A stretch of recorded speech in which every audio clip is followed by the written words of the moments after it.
तो दोस्तों अगर आपकी मशीन भी नीचे से लच्छा दे रही है या ऊपर की सिलाई खराब आ रही है या धागा तोड़ रही है या टाप कर रही है या दाना दे रही है, तो इन सारी प्रॉब्लम को खत्म करने के लिए मैंने आपको इस वीडियो में सिर्फ एक ट्रिक बताई है। अगर आप वो ट्रिक अप्लाई करेंगे तो ये सारी प्रॉब्लम एक ही बार में खत्म हो जाएंगी। तो दोस्तों हमारे पास ये 2 बॉबिन केस हैं।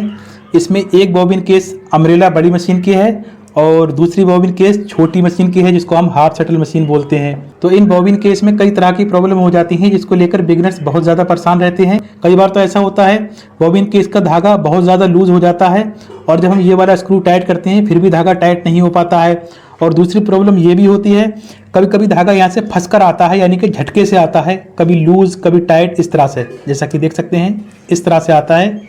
और कभी कभी ऐसा भी होता है ये जो रोलर घूम रहा है तो ये भी सही से नहीं चल पाता है और फंस कर चलता है, यानी कि धागा अटक कर आता है। तो चाहे आपकी छोटी मशीन की डिब्बी हो, चाहे आपकी अम्ब्रेला मशीन की बॉबिन केस हो, तो आज के वीडियो में हमने आपको एक ऐसा तरीका बताया है कि आप घर बैठे 2 मिनट में अपनी बॉबिन केस को घर बैठे सही कर सकते हैं। क्योंकि अगर आपकी बॉबिन केस सही नहीं होगी तो चाहे आपकी मशीन कितनी भी ब्रांडेड क्यों ना हो, कितनी भी अच्छी क्यों ना हो, आपकी मशीन सही नहीं चलेगी और सिलाइयाँ भी सही नहीं आएंगी। तो सबसे पहले आपने यहाँ पर चेक करना होगा, ये जो रोलर होता है ना, आपने इसको चेक करना है।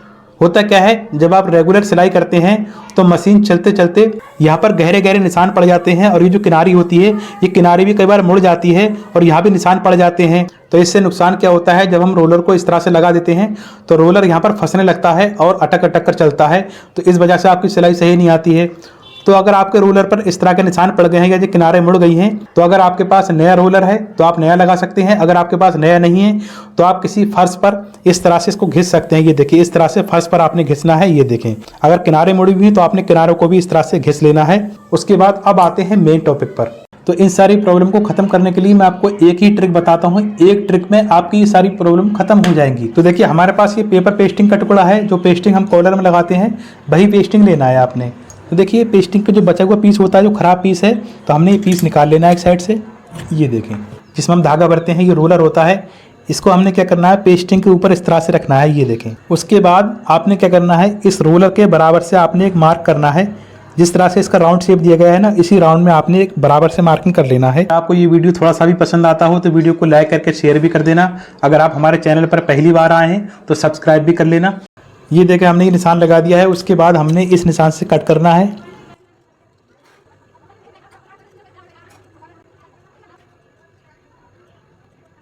उसके बाद हमने इस पीस को इस तरह से डबल करना है। ये देखिए डबल कर दिया। ये देखें, उसके बाद हमने दोबारा से फिर फोल्ड करना है। ये देखें अब ये 4 फोल्ड में हो जाएगा इस तरह से। उसके बाद हमने कैंची लेना है और जो इसकी नोक है हमने इस नोक से इस तरह से कट मारना है। ये देखें, ये देखें कट लग चुका है ना। तो देखिए छोटी मशीन की बॉबिन है तो हमने क्या करना है, इसमें इस तरह से फिट कर देना है। इस तरह से नीचे को दबाएंगे तो ये फिट हो जाएगा इसके अंदर इस तरह से। अगर आपकी अम्ब्रेला मशीन की बॉबिन है यानी बड़ी मशीन की बॉबिन है तो आपने क्या करना है, बॉबिन केस को बुकरम के ऊपर कुछ इस तरह से रखेंगे। तो यहाँ से बिल्कुल बराबर होना चाहिए, कुछ इस तरह से। यहाँ से पेस्टिंग बराबर है, यहाँ से इस तरह से रखने के बाद फिर से देख लीजिए एक बार, यहाँ से इस तरह से रखेंगे। इसके शेप के हिसाब से यहाँ पर निशान लगाना है। ये देखें, तो ये निशान लगाने के बाद अब हमने इस निशान से कट करना है। ये देखें दोस्तों, देखिए बॉबिन के शेप में कट हो चुका है। मैं इस तरह से दिखाना चाहूँगा आपको। ये देखें, इस पेस्टिंग वाले पीस को इस तरह से रखना है यहाँ पर उससे पहले आपने ध्यान रखना है जो पेस्टिंग में जो शाइनिंग वाली साइड होती है, जो चिपकने वाली साइड होती है ना, वो साइड नीचे रखना है आपने। ये देखें इस तरह से लगा देंगे हम। उसके बाद हमने पेचकस की मदद से इस तरह से नीचे को दबा देना है। ये देखें, तो ये देखें दोस्तों पेस्टिंग का पीस इसके अंदर बिल्कुल फिट बैठ चुका है। आप यहाँ से भी देख सकते हैं।